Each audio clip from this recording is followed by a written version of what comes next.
నమ్ముకున్నవాడు తన బలంపై నమ్ముకోకూడదు. మనం ఎవరి బలం మీద నమ్ముకోవాలంటే దేవుని బలం మీద నమ్ముకోవాలి. నమ్మకం ఉండాలి. ఒకటి, దేవుని సన్నిధిలో నమ్మకం పెట్టుకొని ఉండాలి. రెండోది ఏం చేయాలంటే ఎన్ని పరిస్థితులు వచ్చినా, ఎన్ని ఇబ్బందులు వచ్చినా, ఎలాంటి విపత్తు పరిస్థితులు వచ్చినా నీ జీవితంలో ప్రార్థన అనేది ఆపకూడదు. దేవుని స్తోత్రం. నమ్ముకున్నవాడు ధన్యుడు. యెహోవా నమ్ముకున్నవాడు వానికి ఏమైందంటే యెహోవా వానికి ఆశ్రయముగా ఉంటాడంట. ఇర్మియా గ్రంథము 17వ అధ్యాయము 7వ వచనాన్ని చదువుకుందాం. యెహోవాను నమ్ముకున్నవాడు ధన్యుడు, యెహోవా వానికి ఆశ్రయముగా ఉండును. హల్లెలూయా. దేవుడు ఆశ్రయముగా ఉంటాడు, ఆశ్రయ దుర్గముగా ఉంటాడు. ఎలా ఉంటాడంటే ఆయన మీద మనం ఎప్పుడైతే ఆధారపడతామో, ఆయనను ఎప్పుడైతే మనం విశ్వసిస్తామో, ఆయన ఎప్పుడైతే ఆయన మన కొరకు కార్యాలు చేస్తాడని నమ్మగలుగుతామో, ఆయన మన పట్ల అద్భుతమైన కార్యాలు చేస్తాడు. దేవునికి స్తోత్రం కలుగునుగాక. దేవుడు మనతో ఉన్నాడని నమ్మాలి. మొదటిగా ఉండాలి, దేవుడు మనతో ఉన్నాడని మనం నమ్మాలి. నమ్మటం నీ వాళ్ళైతే సమస్తము సాధ్యమే. రెండోది అంటున్నాడు, యెహోవా వానికి నమ్మిన వాడంట ధన్యుడు అవుతాడంట. ధన్యుడైన వాడికి ఆయన ఆశ్రయ దుర్గముగా ఉంటాడంట. దేవునికి మహిమ కలుగును గాక. హల్లెలూయా. నమ్మాలి. యేసయ్యను మనము నమ్మితే అప్పుడు అద్భుతం దేవుడు మన జీవితంలో చేస్తాడు. దేవునికి స్తోత్రం కలుగును గాక. ప్రియులారా, కీర్తన గ్రంథం 32:10 ఉంటుంది. ఇక్కడ రాస్తాడు, యెహోవా నమ్ముకున్నవాడు ధన్యుడు, యెహోవా నమ్ముకున్నవాడు, యెహోవా తనకు ఆశ్రయముగా ఉండేవాడు ధన్యుడు. నమ్ముకున్నవాడు తన బలంపై నమ్ముకోకూడదు. మనం ఎవరి బలం మీద నమ్ముకోవాలంటే దేవుని బలం మీద నమ్ముకోవాలి. దేవుని యొక్క బలం మీద, దేవుని యొక్క వాక్యం మీద మనం నమ్మకం ఉంచితే, ఆయనపై మనం ఆధారపడితే శ్రమలలో, కష్టాల్లో అదిగో మనకు ఆయన ఆశ్రయముగా ఉండి ప్రతి పరిస్థితుల్లో దేవుని కృప మన పట్ల నిలుస్తూ ఉంటుంది. దేవునికి స్తోత్రం కలుగునుగాక. హల్లెలూయా. చూడండి, కీర్తన గ్రంథం 32:10 అంటాడు, భక్తిహీనులకు అనేక వేదనలు కలుగుచున్నవి, యెహోవా యందు నమ్మికించు వానికి ఏముంటుందంట, కృప ఆవరించుచూ ఉంటుందంట. దేవునికి మహిమ కలుగునుగాక. దేవుని యందు నమ్మికించు వారికి ఏం కలిగిద్ది? ఒకటి ఆశ్రయము, రెండోది ఏమైందంట కృప. ఏం కలిగిద్దండి? కృప. ఆశ్రయము. ఆయన రెక్కల కింద ఆశ్రయముగా మనల్ని భద్రపరిచి, రెండోది అంటున్నాడు ఆయన కృపిస్తాడంట. ఆయన మీద ఆధారపడితే, ఆయన కానీ నమ్మితే, ఆయన మీద కానీ విశ్వాసం ఉంచితే ఆయన మనకు ఆశ్రయమయ్యి, రెండోది ఏంటంటే ఆశ్చర్యం ఉన్న ప్రతి ఆశీర్వాదము కృపగా ఇస్తాడంట. దేవునికి స్తోత్రం కలుగునుగాక. యెహోవా నమ్ముకున్న వానికి కృప చేత పట్టుకుంటాం. ఈ నెలంతా మనం ఏం చేత పట్టుకోబోతున్నామంటే కృపను చేత పట్టుకోబోతున్నాం. హల్లెలూయా. కృప మన వెంట వస్తుంది, కృప మనతో పరిగెత్తుతుంది, కృప మనతో నిలుస్తుంది, కృప మనల్ని భద్రపరుస్తుంది, కృప మనకు ఆరోగ్యాన్ని ఇస్తుంది, కృప మనల్ని అనేక విషయాల్లో వృద్ధి చేస్తుంది. దేవునికి స్తోత్రం కలుగునుగాక. కృప అంటే ఏంటో తెలుసా? హరకత. ఒక వ్యక్తికి హరకత, దేవుడిచ్చే గొప్ప ఆధిక్యం, దేవుడిచ్చే గొప్ప అనుగ్రహం. చాలామంది కృప కావాలి అడుగుతారు, కానీ ఆయన కృప కొరకు కనిపెట్టుకునే వారికి ఆయన ఆశ్రయంగా ఉంటాడు. వారికి ఏమవుతుందంటే కృపనిస్తాడంట. దేవునికి స్తోత్రం కలుగునుగాక. ఆయన వైపు ఆ కృప మనల్ని ఏం చేస్తుంది తెలుసా? కాపాడిద్ది. ఈ నెలంతా ఏం చేస్తుంది? కాపాడిద్ది. ప్రతి పరిస్థితుల్లో కాపాడుద్ది. నువ్వు ఎక్కడికి వెళ్ళు, ఏ స్థలాల్లోకి వెళ్ళు, ఎలాంటి పరిస్థితులైనా సరే కృప నిన్నేం చేస్తుందంటే పైకి లేవనెత్తుకుంటా వస్తుంది. హల్లెలూయా. కృప నిన్నేం చేస్తుందంటే పోషించుకుంటూ వస్తుంది. కృప నిన్నేం చేస్తుందంటే భద్రపరచుకుంటూ వస్తుంది. కృప నిన్నేం చేస్తుందంటే నిన్ను, నీ కుటుంబాన్ని, నీ పిల్లలకు ఆశ్రయ దుర్గముగా ఉంటుంది. కృప లేకపోతే మనం ముందుకి సాగలేం. చెప్తాను చూడండి, అదే కీర్తన గ్రంథం 34:8 అంటాడు, యెహోవా ఉత్తముడని రుచి చూచి తెలుసుకునుడి, ఆయనను ఆశ్రయించువాడు ధన్యుడు. నమ్మకం ఉంచాలంటే ఇందాక అన్నాం కదా, నమ్మకం ఉంచేవాడు అంటే రుచి చూడాలి. ఒక కాయను మనం రుచి చూసినప్పుడు ఎలా ఉంటుంది, మరి ఇంకొక కాయని తినాలనిపించింది. ఆ తినాలనిపించినప్పుడు మనకేమనిపించింది? ఇంకొక ఫలం తినాలి, ఇంకొక కాయ తినాలి.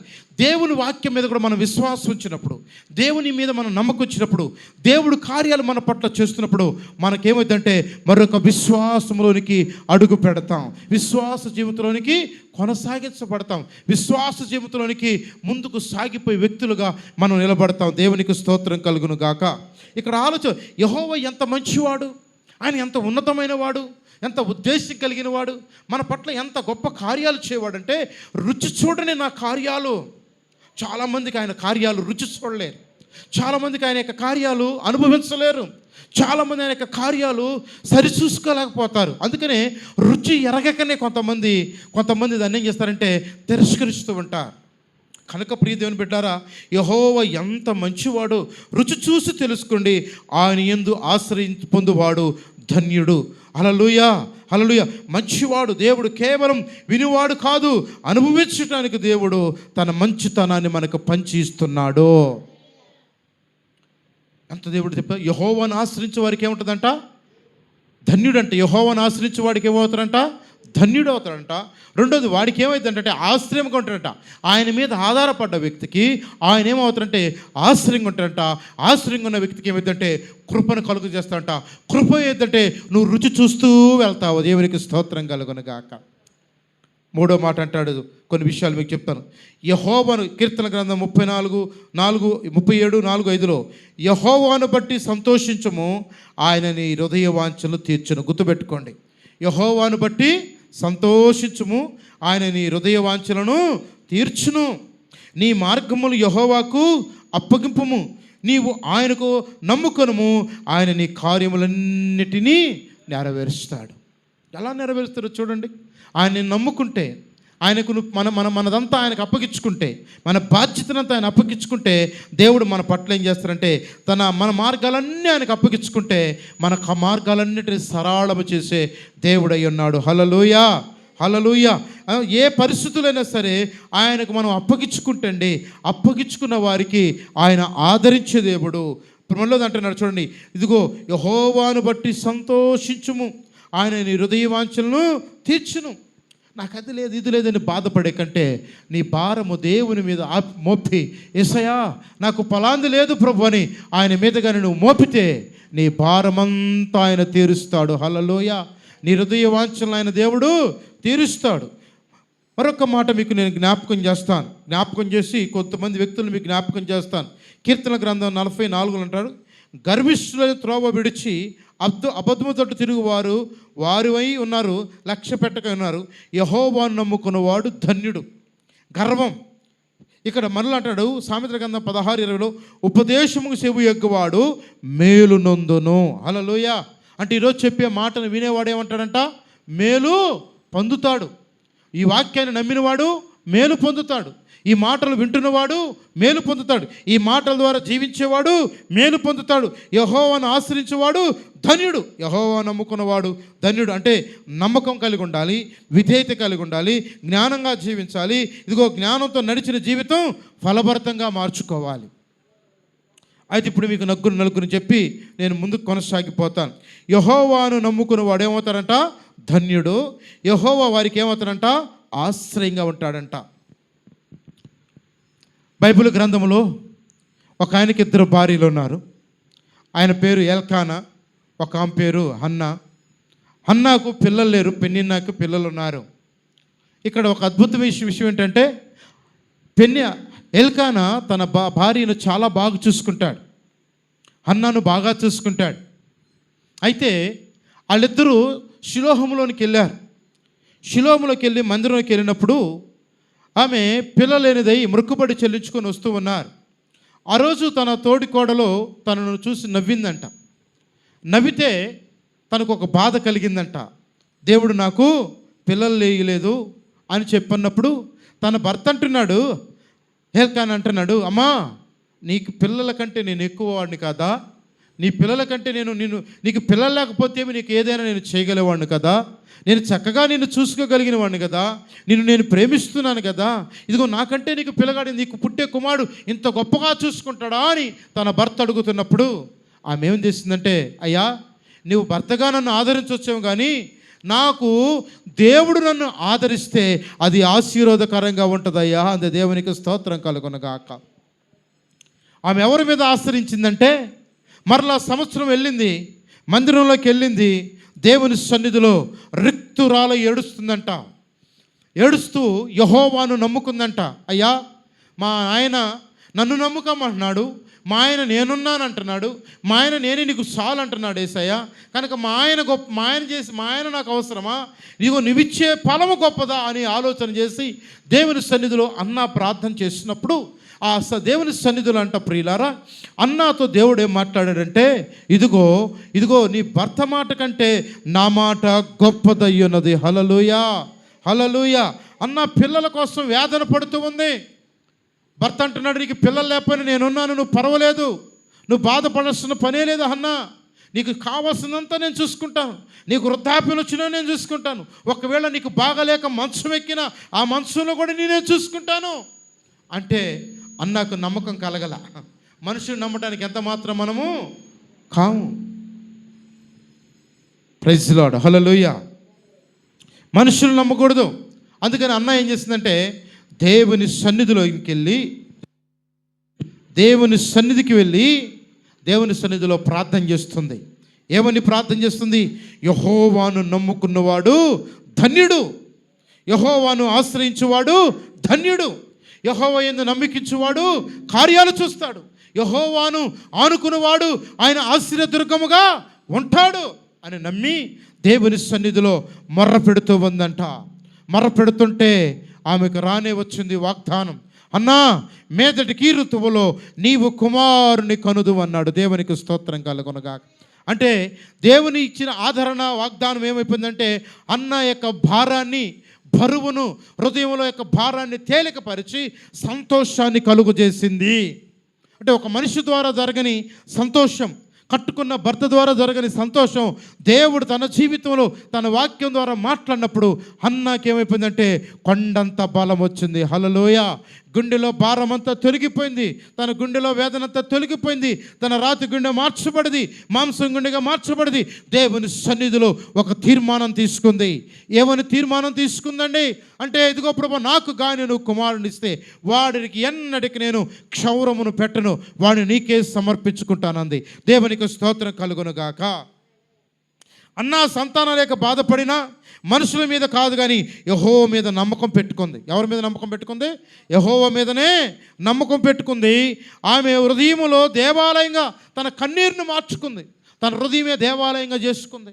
తన హృదయం దేవునికి అర్పించుకుంది, తన మనసును దేవునికి అర్పించుకుంది, తన ఆలోచనతో దేవునికి అప్పగించుకుంది కాబట్టే రుచి చూచిన కార్యాలు పొందింది. హల్లెలూయా. ఇందాక చదువు, యెహోవా ఉత్తముడని రుచి చూచి తెలుసుకునుడి. నీ భారమంతా ఎవరి మీద మోపమంటున్నాడు? యెహోవా మీద మోపు. అప్పుడు నీ మార్గములన్నీ ఆయనకు అప్పగించుకోము. అప్పుడు నీ మార్గాలన్నీ ఏమవుతాయంట? సరళం చేస్తాడంట. అన్న జీవితంలో ఊహించిన కార్యం చేశాడు యేసయ్య. గొప్ప ప్రవక్తనిచ్చాడు. ఆ గొప్ప ప్రవక్త ఇశ్రాయేలు ప్రజలకు ప్రవక్తగా నిలబడ్డాడు. దేవునికి స్తోత్రం కలుగునుగాక. దేవుని మీద కానీ మనం నమ్మకం ఉంటే, దేవుని మీద కానీ నమ్మకం కలిగి ఉంటే దేవుడు మనల్ని విడిచిపెట్టడు. హల్లెలూయా, హల్లెలూయా. రెండోది, ఒకటి దేవుని సన్నిధిలో ప్రార్థన, నమ్మకం కలిగి ఉండాలి. మొదటిది ఏం కలిగి ఉండాలి? నమ్మకం. రెండోది ప్రార్థనతో నమ్మకం ఉండాలి. ఒకటి దేవుని సన్నిధిలో నమ్మకం పెట్టుకుని ఉండాలి. రెండోది ఏం చేయాలంటే, ఎన్ని పరిస్థితులు వచ్చినా, ఎన్ని ఇబ్బందులు వచ్చినా, ఎలాంటి విపత్తు పరిస్థితులు వచ్చినా నీ జీవితంలో ప్రార్థన అనేది ఆపకూడదు. దేవుని స్తోత్రం కలుగును గాక. 120 మంది కలిసి ఒక వ్యక్తిని చంపాలని, 120 మంది కలిసి ఒక వ్యక్తిని ప్రార్థన చేయకుండా ఆపాలని, అతని మీద అనేకమైన అనాలోచనలు కలిగి ఇతడు ఎక్కడ దొరుకుతాడు, ఎలాంటి పరిస్థితుల్లో దొరుకుతాడు, ఎలాగ చిక్కుతాడు అని ఎదురు చూసినప్పుడు ఆ వ్యక్తి, చూడండి ప్రియుల, దానియేలు అంటాడు, దానియేలు దేని విషయంలో లక్ష్య పెట్టలేదంటే, దేని విషయంలో భయపడలేదంటే, ప్రార్థన విషయంలో భయపడలేదంట. దేవునికి స్తోత్రం కలుగును గాక. రాజాజ్ఞ విరోధంగా మలిచారు. రాజుగారు, ఇదిగో నువ్వు నీ ఆజ్ఞను మీరి దానియేలు అనేవాడు ప్రార్థన చేస్తున్నాడయ్యా, నీకు కాక మరొకరికి నమస్కరించక శాసనం చేస్తాడు కదా, ఇక్కడ అద్భుతమైన సంఘటన ఏంటో చెప్పనా, అతడు ప్రార్థించకుండాలని వారు చట్టాలు చేశారు. కానీ ఇదిగో ఆయన రాజుకు భయపడలా, అధికారులకు భయపడలా, సృష్టించిన సృష్టికర్తకు భయపడి తన ప్రార్థన జీవితాన్ని మాత్రం మానుకోలేదు. దేవునికి స్తోత్రం కలుగును గాక. రోజుకి ఎన్నిసార్లు ప్రార్థన చేశాడంటే ఇదిగో యెరూషలేము వైపు తిరిగి 3 సార్లు ప్రార్థన చేసేవాడంట. గృహలో ఉండి రోజు 3 సార్లు యెరూషలేము వైపు తిరిగి ప్రార్థన చేస్తారంట. అనుకున్నాడు, ఆయనకు ఒక రోజు రానే వచ్చింది, కఠినమైన పరిస్థితి వచ్చింది. ప్రియులారా, యెహోవాను నమ్ముకున్నవాడు ఎలాంటి పరిస్థితులైన దేవుడు ఏం చేస్తాడు? తప్పిస్తాడు. ఇరుకులోంచి తప్పిస్తాడు, మరణం నుంచి తప్పిస్తాడు, అపాయం నుంచి తప్పిస్తాడు, వ్యాధి నుంచి తప్పిస్తాడు, కీడు నుంచి తప్పిస్తాడు. ఎన్ని పరిస్థితులు వ్యతిరేకంగా వచ్చినా నీకు అనుకూలంగా నా దేవుడు మారుస్తాడు. హల్లెలూయా. అనుకూలంగా మార్చే దేవుడు మన దేవుడు. దానియేలుకు వ్యతిరేకమైన చట్టాలు చేశారు, ప్రార్థన చేయకూడదని చట్టాలు చేశారు, విరోధంగా నిలబడ్డారు. కానీ దానియేలును ఏం చేశారంట? చివరికి ఏం చేశారంటే సింహాల బోనులో వేశారు. అద్భుతమైన మాట ఏందో చెప్పనా మీకు? దానియేలు సింహాల బోనులో వేస్తే ఏ రాజు అయితే శాసనం చేశాడో ఆ రాజుకు నిద్ర పట్టకుండా చేశాడంట దేవుడు. దేవునికి స్తోత్రం కలుగును గాక. ఈరోజు నువ్వు గమనించుకో, నువ్వు నమ్మిన దేవుని మీదుగా నువ్వు విశ్వసిస్తే నీ మీదకి ఎలాంటి వాడు, ఎలాంటి వ్యక్తి అయినా ఇదిగో విరోధముగా నీ గురించి ఆలోచిస్తే, ఒకవేళ నీకు నష్టం కలిగించాలని అనుకుంటే వాడికి నిద్ర పట్టకుండా చేస్తాడు దేవుడు. హల్లెలూయా. విరోధకరమైన ఆలోచనలు అంటున్నాడు. నీకు విరోధకరమైన ఆలోచనలు ఏది వర్ధిల్లదో. ఏం వర్ధిల్లదంట? నీకు విరోధకరమైన ఆలోచనలు ఏవి కూడా వర్ధిల్లో.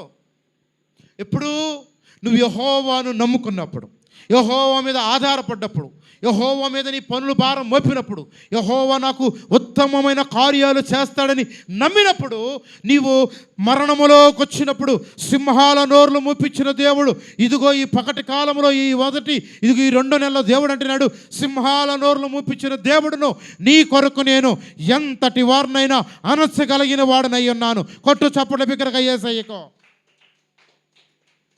వాడెవడైనా సరే, ఏదైనా సరే, ఎలాంటి పరిస్థితి అయినా సరే, ఎలాంటి ఇబ్బందినైనా సరే, దానియేలుకు తోడైన దేవుడును నేను మీకు తోడై ఉంటాను. దానియేలు తప్పించిన దేవుడును నీకు తప్పిస్తాను. రాత్రి నుంచి కలవరం అయిపోయింది పాపం. అది ఎట్టయిపోయిందంటే దానియేలుకు తోడున్న దేవుడు నాకు తోడై ఉన్నాడు. కొట్టు చప్పట్ల బిగ్గరగా.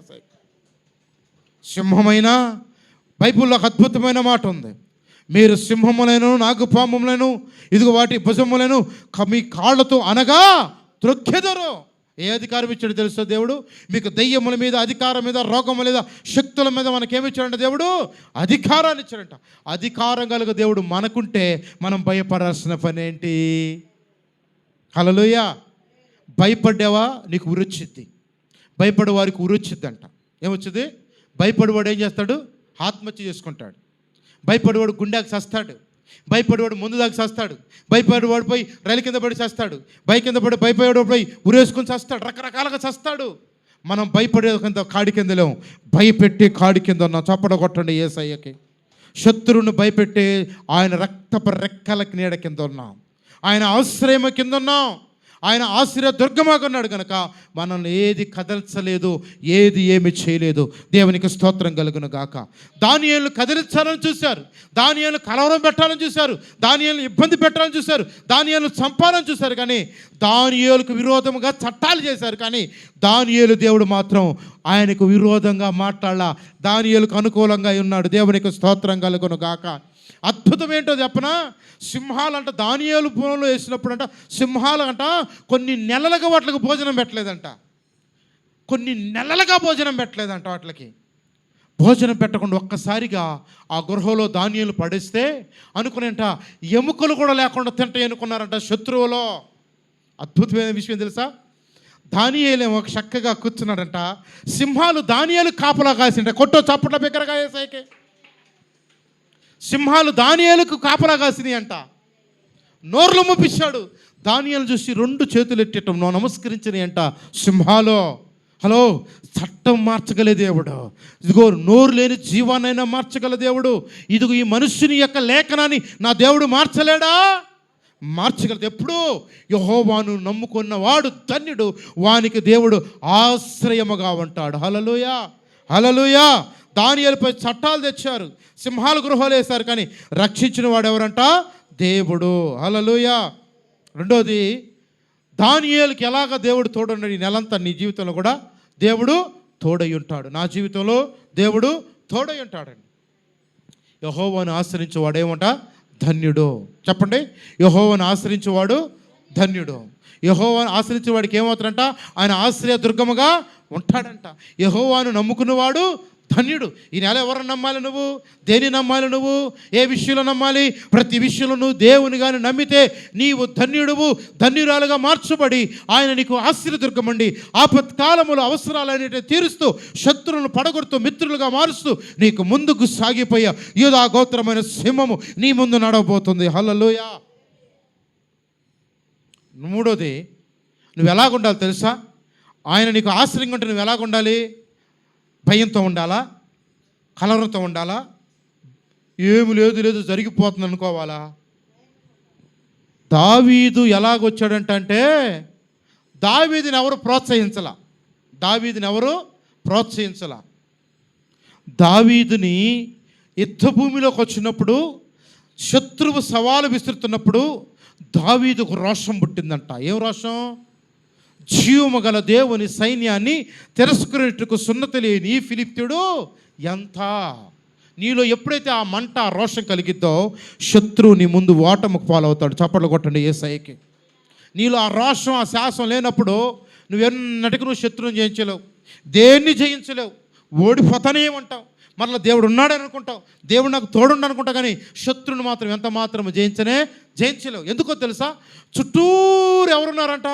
బలశూరులు ఉన్నారంట, బలమైన వారు ఉన్నారంట, యుద్ధము తెలిసిన వారు ఉన్నారంట, యుద్ధ నైపుణ్యం తెలిసిన వారు ఉన్నారంట, యుద్ధ భూమిని ఎలా పోరాడాలో తెలిసిన వాళ్ళు ఉన్నారంట. కానీ దావీదుని ఎట్ట చంపాలో తెలిసినోడు లేడు. దేవునికి స్తోత్రం కలుగును. గొలియాతుని ఎట్ట చంపాలో తెలిసినోడు లేడు. వీళ్ళందరూ ఏం పట్టుకున్నారంట? కత్తులు, ఇంకేంటి వడిసెలు, ఇంకేంటి బాణాలు, ఇంకేంటి రకరకాలు పెట్టుకొని యుద్ధ కవచాలు ధరించుకొని గొలియాతు సవాలు విసురుతుంటే ఇలా చూస్తూ నిలబడిపోయారంట, కానీ ఒక్కడుగు ముందుకు వెళ్ళిపోయారంట. ఈరోజు నేను అంటాను, ఈ నెలలోనూ ఒక్కడుగు ముందుకే శత్రువు కూలిపోతాడు. దేవునికి స్తోత్రం కలుగునుగాక. గొలియాతును పడగొట్టడానికి దావీదుని ఎలాగ నిలబెట్టుకున్నాడో, ఈ నెలలో నా దేవుడు మనల్ని అలాగా నిలబెట్టుకునుగాక. ఇదిగో దావీదును, మరుగైన దావీదుని ఎక్కడికి తీసుకొచ్చాడు? యుద్ధ భూమిలోకి తీసుకొచ్చాడు. యుద్ధ భూమిలో పోరాటం నేర్పాడు. దావీదుకి యుద్ధం చేయటం తెలియదు. నాకు చేత కాదంటావు ఏదన్నా ఏమంటే, నా వల్ల కాదు ఏదైనా చేయమంటావంటే, ఎవడు చేసి చెప్పడు. నీకు నువ్వే నేర్చుకొని నువ్వే ప్రయోజకుడుగా కావాలి, నీకు నువ్వే నేర్చుకోవాలి. ఎవడు నేర్పుతాడు? దావీదుకి ఎవడు నేర్పాడు? దావీదు యుద్ధం నేర్చేవాడా? దావీదు ఏమైనా మనుషులు చంపేవాడా? కాదే. దావీదుకి తెలిసింది రెండు పనులు. ఒకటి గొర్రెలు కాయటం, రెండోది దేవుని ఆరాధించటం. ఆ రెండు పనులే దావీదుకి తెలుసు. కానీ దావీదు శత్రుభూమిలో నిలబడ్డప్పుడు దావీదు పక్షాన్ని ఎవరు నిలబడ్డారంటే, ఇశ్రాయేలును కాపాడువాడు, కొనకుడు, నిద్రపోడేవాడు ఆయన నిలబడి దావీదు పక్షాన్ని యుద్ధం నేర్పించాడు. దేవునికి స్తోత్రం కలుగునుగాక. శత్రుపై జయం వచ్చింది, శత్రువుపై విజయం వచ్చింది. కొన్ని నెలలుగా 40 రోజులు జరుగుతుందంట యుద్ధం. ఎన్ని రోజులు అంటే 40 రోజులు. ఒక్కడన్నా గొలియాతును కొట్టాలని ముందుకు వెళ్ళాల. వాడు రూపం చూసే భయపడుతున్నారు, వాడి కేకలు చూసే నువ్వు కూడా భయపడుతున్నావు, నేను భయపడుతున్నాను, మన సమస్యలు చూసి భయపడుతున్నామేమో. ఈరోజు భయపడొద్దని దేవుడు అంటున్నాడు. నీవు నన్ను నమ్ముకున్నావు కనుక నువ్వు ధన్యుడువు, ధన్యురాలువు, నేను నీకు ఆశ్రయముగా ఉంటాను. ఏమంటున్నాడు? నేను నీకు ఆశ్రయముగా ఉంటాను. ఆయన ఆశ్రయంగా ఉంటానంటే నువ్వెందుకు భయపడాలి? నువ్వెందుకు భీతి చెందాలి? నీ భారం ఆయన మీద అప్పగించుకో, నీ మనసు ఆయనకు అప్పగించుకో, నీ హృదయాన్ని అప్పగించుకో, నీ పనుల భారం అంతా ఆయనకు అప్పగించుకో. అప్పుడు ఆయన నీ భారాన్ని తేలికపరిచి నీ పట్ల యుద్ధం చేసేవాడు ఆయన అయి ఉంటాడు. హల్లెలూయా, హల్లెలూయా. ఇది చూడండి, ఒకటి సింహాల నోటి నుంచి దేవుడు తప్పించాడు. రెండోది శత్రువు ఎదురికి దేవుని నమ్ముకుంటే ఏమైందంటే, మొదటిది నిన్ను విశ్వాసంలో నిలబెడతాడు. దేవుడు ఏం చేస్తాడు? విశ్వాసంలో నిలబెడతాడు. యెహోవాను నమ్ముకుంటే నువ్వు ధన్యుడిగా మార్చబడినప్పుడు, ఆయన నీకు ఆశ్రయంగా ఉన్నప్పుడు నీకు విశ్వాసాన్ని నేర్పుతాడు. అన్న ఎలాగ పట్టుదల కలిగి ప్రార్థన చేసినప్పుడు విశ్వాసం ద్వారా తన కుమారుని సంపాదించుకుందో, అలాగ సంపాదించుకోవడానికి నీ జీవితంలో విశ్వాస సహితమైన ప్రార్థన రోగిని బాగు చేసిద్దంట. విశ్వాస సహితమైన ప్రార్థన ఇదిగో మనిషిని నిలబెట్టింది. విశ్వాస సహితమైన ప్రార్థన పరిస్థితులు మార్చిద్ది. విశ్వాస సహితమైన ప్రార్థన నీవు నవనూతనమైన జీవితాన్ని కలుగజేస్తుంది. విశ్వాస సహితమైన ప్రార్థన నీ జీవితంలో అద్భుతాలు చేస్తుంది. దేవునికి స్తోత్రం కలుగును గాక. విశ్వాస సహితమైన ప్రార్థన నిలబడే మనసు నిలబెట్టింది. విశ్వాసం చేసి తెలుసుదా, ఇదిగో శత్రువు వచ్చినా సరే శత్రువుకు దేవుని కాక దేన్ని ఆరాధించకుండా నీకు నువ్వే దేవునికి ఒక బలియాగంగా మార్చబడతావో. దానియేలు ఎలాగ మార్చబడ్డాడట? బలియాగంగా. చనిపోయినా నా ప్రాణం పోయినా ఓకే, కానీ నేను మాత్రం దేవుని ఆరాధించకుండా ప్రార్థించు. అందుకే యెహోవా ఉత్తమని రుచి చూచి తెలుసుకునుడి. ఏం తెలుసుకోమన్నాడు? యెహోవా ఉత్తముడని రుచి చూచి తెలుసుకుంటే నీ ప్రాణానికి ఎంత మాత్రం హాని ఉండదని నువ్వు తెలుసుకోవాలి. హల్లెలూయా, హల్లెలూయా. మూడోది అంటున్నాడు, నువ్వే ఒక బలమైన వ్యక్తిగా మారతావు. ఎప్పుడు? సింహాలను ఎదిరించిన వాడు, శత్రువులు ఎదురు నిలబెట్టిన దేవుడు నీకు తోడైనా నువ్వు నమ్మగలిగితే ఎంతటి గొలియాతునైనా నువ్వు నిలబెట్టి కొట్టగలిగిన ధైర్యం ఎవరిలో ఉంటుంది? నీలో ఉంటుంది. అది ఎంత సమస్య అయినా పోరాడే అనుభవం నీలోకి వస్తుంది. సమస్యలో ఓడిపోయేవాడు దేవుని కుమారుడు కుమార్తెగా అనిపించడు. ప్రియులారా గమనించండి, ఈరోజు దేవుడు మనతో సూటిగా మాట్లాడుతున్నాడు. యెహోవాను నమ్ముకున్నవాడు ధన్యుడు, వానికి నేను ఆశ్రయముగా ఉంటాను. 4వ విషయం చెప్తాను. ఈ మాట అద్భుతంగా మన జీవితాలను ఆశీర్వదించును గాక. హల్లెలూయా, హల్లెలూయా. ఎబేజ్ అని ఒక అతను ఉన్నాడు. అతడు తన అన్నదమ్ముళ్ళు అందరూ ఉన్నారు, తన బంధుమిత్రులు అందరూ ఉన్నారు. కానీ ఎబేసు ఒక ప్రార్థన చేస్తున్నాడు. ఏమని ప్రార్థన చేస్తానంటే, నేను నిశ్చయముగా అయ్యా నేను అన్ని విషయాల్లో ఘనహీనంగా ఉన్నాను, నేను అన్ని విషయాల్లో బలహీనుడిగా ఉన్నాను అయ్యా. ఇదిగో ఏమని ప్రార్థన చేశారంటే, ఎబేజు ఏమని ప్రార్థన చేశారంటే, అయ్యా నిశ్చయముగా నన్ను నువ్వు ఆశీర్వదించు. ఏమని ప్రార్థన చేశాడు? నిశ్చయముగా నన్ను నీవు ఆశీర్వదించు, నిశ్చయముగా నీవు నా సరిహద్దులను విశాలపరచు, నిశ్చయముగా నీవు నన్ను ఇదిగో ప్రభా ఏ కీడు రాకుండా కాపాడు, నిశ్చయముగా నన్ను నీవు ఇదిగో ఫలభరితంగా మార్చు అని 4 ముక్కలు ప్రార్థన చేశాడు. ఎవరు నమ్మాడు ఆయన? యెహోవాను నమ్మాడు. యెహోవా నమ్మి ప్రార్థన చేస్తే ఇదిగో ఎబేసు ప్రార్థన సరిహద్దులు ఏమనంటే విశాలపరచబడే అంట. దేవునికి స్తోత్రం కలుగును గాక. హల్లెలూయా. విశాలపరచబడ్డాయి, సరిహద్దులు విశాలపరచబడి ఏ కీడు రాకుండా కాపాడమన్నాడు. నా సరిహద్దులు విశాలపరచమన్నాడు. నువ్వు ఎప్పుడైతే దేవుని మీద ఆధారపడి దేవుడు ఈ నెలలో నాకు ఇది చేస్తాడని దాని విషయంలో నువ్వు ప్రార్థన చేస్తే మన సరిహద్దులన్నిటిని దేవుడు ఏం చేస్తాడంటే విశాలపరుస్తాడు. మొర్దెకై ఎవరికి తల వంచలేదంట. మొర్దెకై ఎవరికి కూడా తల వంచలా. నీ సరిహద్దులు విశాలపరిచాడు అనుకోండి దేవుడు, నేను ఎవరికైనా తలంచుతావా? దేనికైనా తలంచుతావా? తలంచనే వంచు.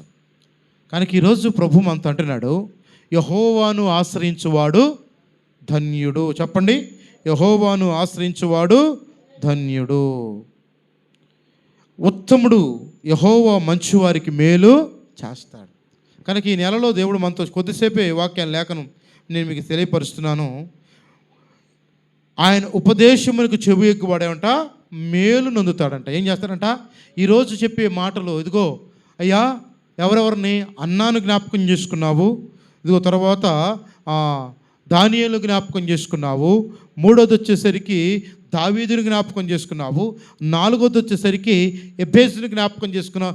ఎబేజుని ఎలాగ ఆశీర్వదించి దీవించావో నన్ను కూడా అలాగ ఆశీర్వదిస్తామని ఆయన ఈరోజు ఈయన చెప్పే మాట, ఈ వాక్యం నీ హృదయంలో పెట్టుకొని నువ్వు ప్రార్థన చేస్తే నువ్వు నిశ్చయముగా మేలు నొందుదవు, నిశ్చయముగా దీవించబడదువు, నిశ్చయముగా ఆశీర్వదించబడదువు. హల్లెలూయా. చూడండి, ఒకవేళ దీన్ని కాక నువ్వు భయపడ్డావు. సామెతల గ్రంథం 29:20 అధ్యాయం చదవండి. సామెతల గ్రంథం 29:25 అన్నాడు, భయపడుట వలన మనుషులకు ఉరివచ్చును, యెహోవా యందు నమ్మిక ఉంచువాడు సురక్షితముగా నుండును. హల్లెలూయా, హల్లెలూయా. భయపడ్డావా? పిరికితనంగా ఉన్నావా? ఏమొచ్చిందని చెప్పాడు? ఉరి. చాలామంది చచ్చిపోవడానికి, అప్పులు బాధలే చచ్చిపోవడానికి దేనికి కారణం? భయం. భయం మనిషిని ఏం చేస్తుంది తెలుసా? భయం. భయం మనల్ని ఏంది అడిగి తీసుకెళ్తే తెలుసా? పాపం చేసేది. భయం మనల్ని ఏం చేస్తుందో తెలుసా? మా అబద్ధం ఆడిచ్చుద్ది. భయం మనల్ని ఏం చేస్తుందో తెలుసా? ఎదుటివాడిని కొట్టే స్థితికి తీసుకెళ్ళింది. భయం ఏం చేస్తుందో తెలుసా? ఎదుటివాడిని దేశించే స్థితికి తీసుకెళ్ళింది. భయం ఏం చేస్తుందో తెలుసా? మనకు గాయం చేసుకునే స్థితికి తీసుకొచ్చింది. భయం మనల్ని ఏం చేస్తుందో తెలుసా? మనకు మరణ శిక్షను ఆపాదించింది. అందుకని ఇక్కడ అంటున్నాడు, భయపడటం వల్ల మనుషులకు ఏమొచ్చిందంట?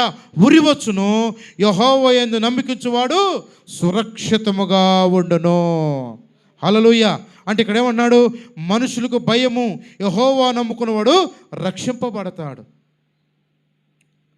ఒక మాట మీకు చెప్తాను, దేవుడు మనల్ని ఎలా దీవిస్తాడో చెప్తాను. ఇచ్చముగా ఈ నెలలో ఉదయకాలం దేవుడు నన్ను అబ్రాహామును ఆశీర్వదించినట్టుగా నేను నిన్ను ఆశీర్వదిస్తాను. హల్లెలూయా. అబ్రహాముని ఎలాగ ఆశీర్వదించానో నేను అలాగ ఆశీర్వదిస్తాను. నువ్వు ఎక్కడికి వెళ్తే అక్కడ నిన్ను ఆశీర్వదిస్తాడు. నువ్వు పొలములకు వెళ్ళినప్పుడు దీవించబడతావు, ఎలుపులకు వచ్చినప్పుడు దీవించబడతావు, నువ్వు ఇంట్లోకి వెళ్తున్నప్పుడు దీవించబడతావు, నీ గంప దీవించబడింది, నీ పొలము దీవించబడింది. నిత్యము ఆయన తన ముఖకాంతి మన మీద ఏం చేస్తాడంటే ప్రకాశింప చేస్తాడంట. దేవునికి స్తోత్రం కలుగునుగాక. హల్లెలూయా, హల్లెలూయా. ప్రియులారా, ఈరోజు మనం తెలుసుకోవాల్సింది ఒకటే, ఇదిగో నువ్వు సరైన మార్గంలో నడిచేటప్పుడు నువ్వు సరైన మార్గంగా నువ్వు నడిస్తే, ఆయన మీద నువ్వు ఆధారపడితే నీ పట్ల దేవుడు అద్భుతమైన కార్యాలు చేస్తాడు. దేవునికి స్తోత్రం కలుగునుగాక. హల్లెలూయా, హల్లెలూయా. ఆయన వాక్యాన్ని నమ్మండి, ఆయన చిత్తానికి మనం తల ఉంచుదాం. అప్పుడు ఏం చేస్తారంటే నమ్మిన వాడు పడిపోడు. కనుక ఈ నెలలో దేవుని వాక్యం కొద్దిసేపే మాట, ఒక్క మాటే మీరు జ్ఞాపకం చేసుకోండి. యెహోవాను నమ్ముకున్నవాడు ధన్యుడు, యెహోవా వానికి ఆశ్రయముగా ఉండను. ఇంకొక మాట ఉంది, ఇర్మీయా గ్రంథం 17:8 ఉంటుంది, వారు జలముల యొద్ద నాటబడి చెట్టు వలె నుందురంట. హల్లెలూయా. వారు జలముల యొద్ద నాటబడిన చెట్టు వలె నుందురు, అది కాలువల ఓరన నాటి వేళ్ళు తన్నును, మెట్లను కలిగిన దానికి భయపడదు, దాని ఆకులు పచ్చగా ఉండును, వర్షము లేని సంవత్సరము చింతనందుదు, కాపు మానదు. దేవునికి స్తోత్రం కలుగునుగాక. దీని అర్థం ఏంటంటే, ఇదిగో యెహోవాను నమ్ముకున్నవాడు ధన్యుడుగా ఉన్నవాడు, ఆయన ఆశ్రయంగా ఉన్నవాడు ఏమవుతుందంటే వాడు జలముల యొద్ద నాటబడిన చెట్టు వలె ఉంటాడంట. ఎడారిలో నాటే చెట్టు వేరు, జలముల యొద్ద నాటబడే చెట్టు వేరు. ఆ చెట్టు ఎప్పుడే ఉంటుందంటే, ఎప్పుడు నది వడ్డ పారుతున్న చెట్లు చూడండి, పచ్చగా ఉంటాయి, నవనవనాలుతూ ఉంటాయి. అక్కడ రాయబడుతుంది, చెట్టు వలె నది జలముల యొద్ద నాటబడిన చెట్టు వలె నుందురు, అది కాలువల ఓరన దాని ఏళ్ళు తన్నును. దాని ఏళ్ళు ఏమవుతాయంట? బలముగా తన్నుతాయంట. దాని ఏళ్ళు బలముగా నింపబడతాయంట. చెట్టు అది చూడండి, మెట్టు కలిగి దానికి భయపడదు, దానికి ఆకు పచ్చగా నుండును, వర్షము లేని సంవత్సరమైనను చింతనందదు, కాపు మానదు. అంటే లేమిలో కూడా దేవుడి మీద మనం ఆధారపడితే అంతటే సమృద్ధి అయిన కృపిస్తాడు ఆయన. హల్లెలూయా. యెహోవాను ఆశ్రయించేవాడు ఎన్నటికీ సిగ్గుపడడు. ఎన్నటికీ యెహోవాను ఆశ్రయించేవాడంటే, ఇదిగో ఆయన ఆశ్రయించేవాడు ఎలాగుంటాడు, యెహోవాను నమ్మినవాడు ఎలాగుంటాడు, యేసయ్య మీద ఆధారపడే వ్యక్తి ఎలాగుంటాడంటే ఎప్పుడు కూడా పచ్చని చెట్టు వలె నవ్వులాడుతూ ఉంటాడంట. హల్లెలూయా. పచ్చని చెట్టు ఆకులు కంపబడి దానికి ఫలాలు ఉంటాయంట. అది ఎండొచ్చినా కూడా అది ఎట్టడంటే చల్లగా ఉంటుందంట. హల్లెలూయా. యేసయ్య నమ్మిన వాడు ఎట్ట ఉంటాడంటే శ్రమల్లో కృంగిపోడు, కష్టాలు వస్తే కృంగిపోడు. యేసయ్య నమ్మిన వాడు ఏం చేస్తాడు తెలుసా? కష్టాలు వచ్చినా కృంగిపోడు. యేసు రక్తమే జయం.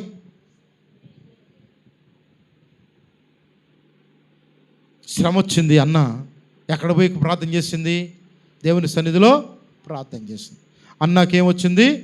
విడుదల వచ్చింది. కనుక ఈరోజు నువ్వు నేర్చుకోవాల్సింది, పచ్చగా వర్షము లేని సంవత్సరము కూడా చింతనందవు, కాపు మానదంట. కనుక కాపు మానని ఏదైనా ఉందంటే, ఎన్ని పరిస్థితులు వచ్చినా మనల్ని మాత్రం ఆయన రక్తములో కడగబడ్డ మన కాపు మానదు. ఎందుకంటే ఎప్పుడు కాపు మానదు? ఆయన నువ్వు నమ్మాలి, ఆయన రుచి చూసి నమ్మాలి. నీ పనుల భారం ఆయన మీద పెట్టాలి. పెట్టినప్పుడు ఏం చేస్తారంటే నిన్ను నిలబెట్టి గొప్ప చెయ్య మొదలు పెడతాడు ఆయన. హల్లెలూయా. దానియేలును కాపాడిన దేవుడు మనల్ని కాపాడకుండా మానడు. ఇశ్రాయేలును కాపాడువాడు కొనకడు, నిద్రపోడు. ఈరోజు నిద్రపోని దేవుడు, కొనుక్కని దేవుడు నీతో నాతో అంటున్నాడు, ఈ నెలలో నిన్ను నేను ఇదిగో నా ఆశ్రయదుర్గ రెక్కల కింద భద్రపరిచి సంరక్షించి కాపాడుతాను. నిన్ను నా రక్తపు రెక్కల కింద భద్రపరిచి నిన్ను నేను బలపరుస్తాను. నిన్ను నా యొద్ద జీవ జలముల యొద్ద నిన్ను నేను సమృద్ధి చేత నింపుతాను. నీ కాపు మానదు, నీ జీవితం పచ్చగా ఉంటుంది. ఎదుగో కొంతమంది ఏమైపోతుంది, కొన్ని శ్రమలు వస్తే మొఖాలు ఎట్ట పెడతారు, నల్లగా పెట్టిపోతారు. కానీ మనం అంటున్నాం, మనం ఎవరు నమ్మామంటే యేసయ్యను నమ్మాం. ఆయన నమ్మిన వాడు ఎలాగుంటే ఎన్ని పరిస్థితులు వచ్చినా, ఎలాంటి పరిస్థితులు వచ్చినా, ఎన్ని ఇబ్బందులు వచ్చినా వాడి ముఖంలో మహిమ తగ్గదు. హల్లెలూయా. వాడి ముఖంలో చిరునవ్వు తగ్గదు. కానీ ఇదిగో వాక్యాన్ని నమ్మిన వాడు, ఇదిగో ఈరోజు ఈ మాటను నమ్మితే, ఈ వాక్యాన్ని నమ్మితే నీ జీవితంలో ఎన్నటన్నిటికీ, నెలంతటికి ఇదిగో ఫలములిచ్చే చెట్టు వలె ఈ నెలంతా ఫలాలిచ్చే చెట్టుగా నువ్వు మార్చబడుదువు గాక, దీవించబడే చెట్టుగా మార్చబడదువు గాక, ఫలించే చెట్టుగా మార్చబడదువు గాక, ఆశీర్వదించబడే చెట్టుగా మార్చబడదువు గాక, ఉన్నతమైన ఫలముల చేత నింపబడదువు గాక. యెహోవాను నమ్ముకున్నవాడు ధన్యుడు, వానికి యెహోవా వానికి ఆశ్రయముగా ఉంటాడంట. చెప్పండి, యెహోవా వానికి ఆశ్రయముగా ఉన్నవాడు ఎలాగ దీవించబడతాడో చూడండి. దేవుడిస్తున్న వాగ్దానం ఆఖరిగా ముగించేస్తున్నాను. చూడండి, ఇదిగో నిన్ను ఆశీర్వదించిన వాడు నిన్ను ఆశీర్వదిస్తాడంట. ఆయన ఆశ్రయం కింద అనుకో, ఏమైతే నిన్ను ఆయన రెక్కల కింద ఉంటే ఎవడన్నా వచ్చి నీ దగ్గరికి వచ్చి చేయేసాడికే ఊరుకుంటాడా? ఊరుకాడు. ఆయన నువ్వు నమ్మి ఆయన దగ్గరికి వచ్చావు గనక, ఆయన వాక్యాన్ని నమ్మావు గనక, ఆయన మాటను నమ్మావు గనక, ఆయన రెక్కల కిందకు వచ్చావు గనక, నిన్ను ఆయన నమ్మి ఆయన రెక్కల కింద నువ్వు ఉన్నావు గనక, ఇదిగో ఆయన అంటున్నాడు, నిన్ను నేను ఖచ్చితంగా ఆశీర్వదిస్తాను, నిన్ను నేను దీవిస్తాను. దీవించే దేవుడు మనకున్నాడు, ఫలభరితంగా మార్చే దేవుడు మనకున్నాడు, ఆశీర్వదించే దేవుడు మనకు ఉన్నాడు. కనుక మనం భయపడాల్సిన పనే ఎంత మాత్రము లేనే. అయితే ఒకటే, మన జీవితము ఎలాగుండాలంటే ప్రార్థనలో నిలిచి ఉండాలి, వాక్యంతో నడిచి ఉండాలి, దేవునిపై ఆధారపడి ఉండాలి, యేసుని అనుసరించి ఉండాలి. హల్లెలూయా. ఒకటి, ప్రార్థనలో నిలిచి ఉండాలి ఏమండి. 2, వాక్యంతో నడవాలి. 3, దేవునిపైనే ఆధారపడాలి. 4, యేసుని అనుసరించాలి. ఆయన అనుసరించిన వారికి ఏ మేలు కొద్దువై ఉండదు. ఆయన అనుసరించిన వారికంట నిత్యము ఆనందం కలుగు చేస్తాడంట, సంతోషాన్ని కలుగు చేస్తాడంట, సమృద్ధిని కలుగు చేస్తాడంట. ఇదిగో జీవ జలపు ఓటల యొద్ద నిన్ను నాటుతాడంట ఆయన. హల్లెలూయా. జీవ జలముల ఓట యొద్ద నాటబడిన చెట్టు, ఆకు వాడక తన కాలమందు ఫలమిచ్చు చెట్టు వలె నిన్ను నింపి అనేకమైన పరిస్థితుల్లో కూడా నీ ముఖములో చిరునవ్వు తగ్గకుండా కాపాడే దేవుడు ఆయన. నీ కుటుంబంలో ఆర్థిక పరిస్థితులు మార్చే దేవుడు ఆయన. ఆయన నమ్మిన వాడికి ఏ మేలు కొదువై ఉండదు. కనుక ఆయన నమ్ముదాం, ఆయన ఆధారపడదాం, ఆయన ఆశ్రయిద్దాం, ఆయనతో సహవాసం చేద్దాం. ఇట్టి జనులు ఎవరంట?